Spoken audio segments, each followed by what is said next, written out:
Today, the flying public is stuck with a self-regulating and flailing agency stuck in the 20th century. Could I sit here today and tell you there will never be another issue on the NOTAM system? No, sir, I cannot. We can't wait for the next catastrophic event to seek the warning signs of today, fully determine the contributing factors, and swiftly address them.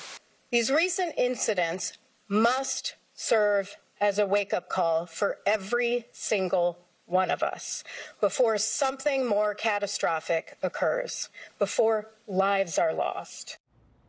FAA Security Summit today, talking about several close calls in recent weeks. One of them happening at Ronald Reagan Washington Airport just last week on March 7th around 8:30 in the morning. American Eagle flight 4736 bound for Raleigh. Taxis across the runway, told by two different air traffic controllers to go. Both planes told different things, and they would have been on a collision course, but they barely missed each other, and it could have been tragic. And that adds to a long list of recent events like that.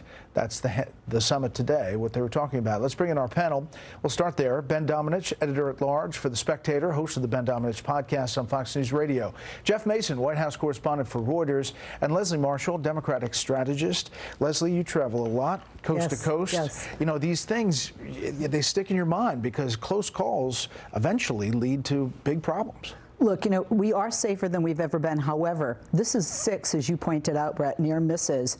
And there's a lot of problems here. I mean, we know that workers were furloughed. We know that, people weren't flying. Then there were people flying. There's an influx of workers. Clearly, I don't think you need to be a rocket scientist to figure out that these people were trained too quickly, perhaps. This seems to be a problem because this is a repeated pattern when we're seeing planes almost collide. 1. 2, even though you're safer, but just because you don't have a fatality doesn't mean we're safe. So I think it's great that they're having this conversation, but this conversation needs to be about prevention because we know that nothing is guaranteed.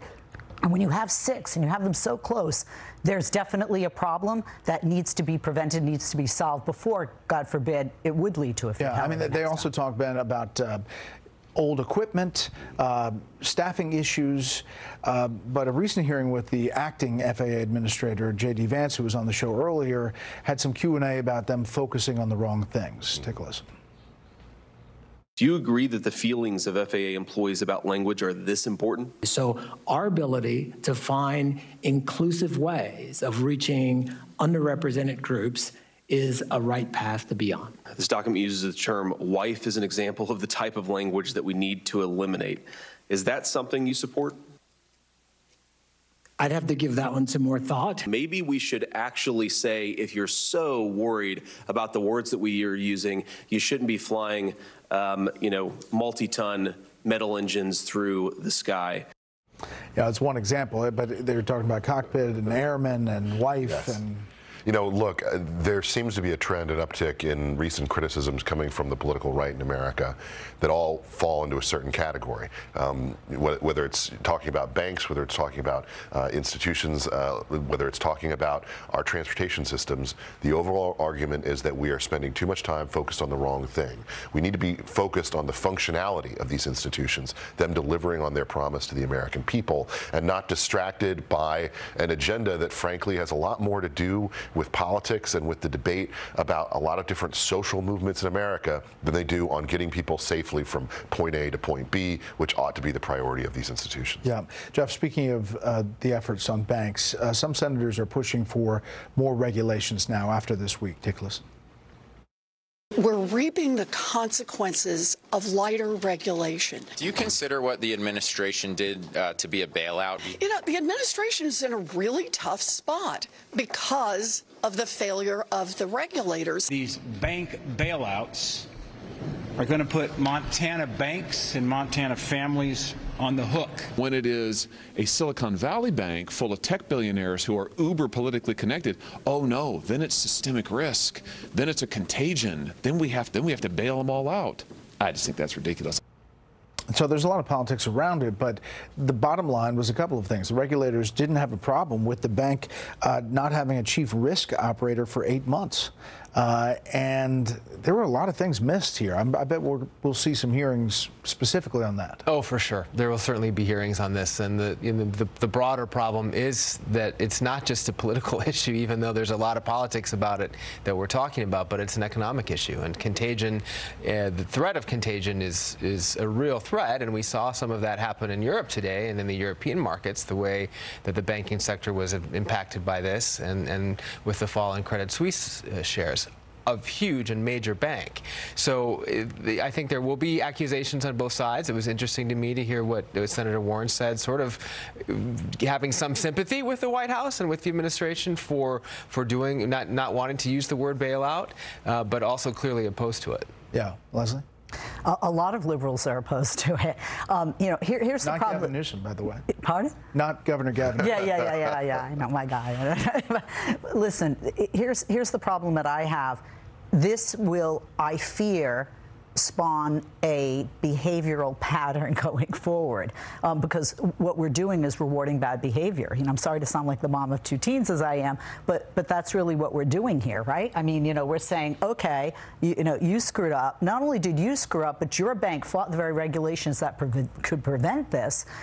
So I don't really care whether they call it a bailout or not. It is a bailout for venture capitalists. It's not a bailout for management. It's not about the word. It's about what message are we sending to this community? I think they think, well, we can just do this again next time.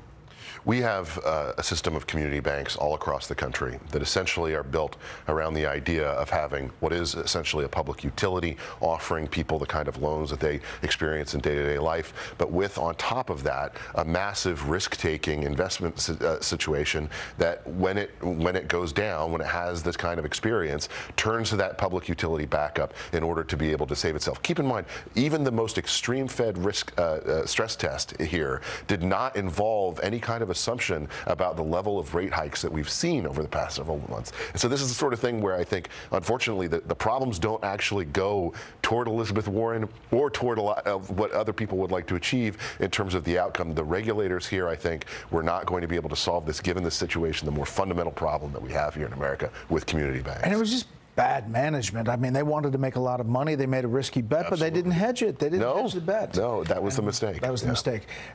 Politics, really quick, Jeff.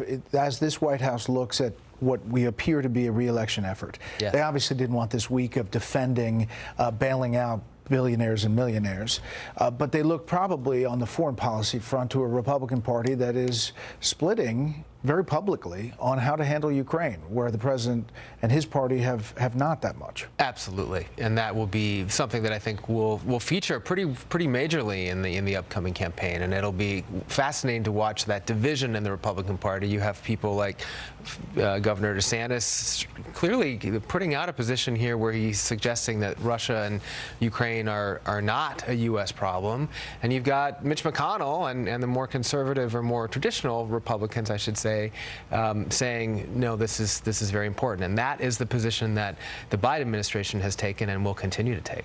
All right, panel, thank you.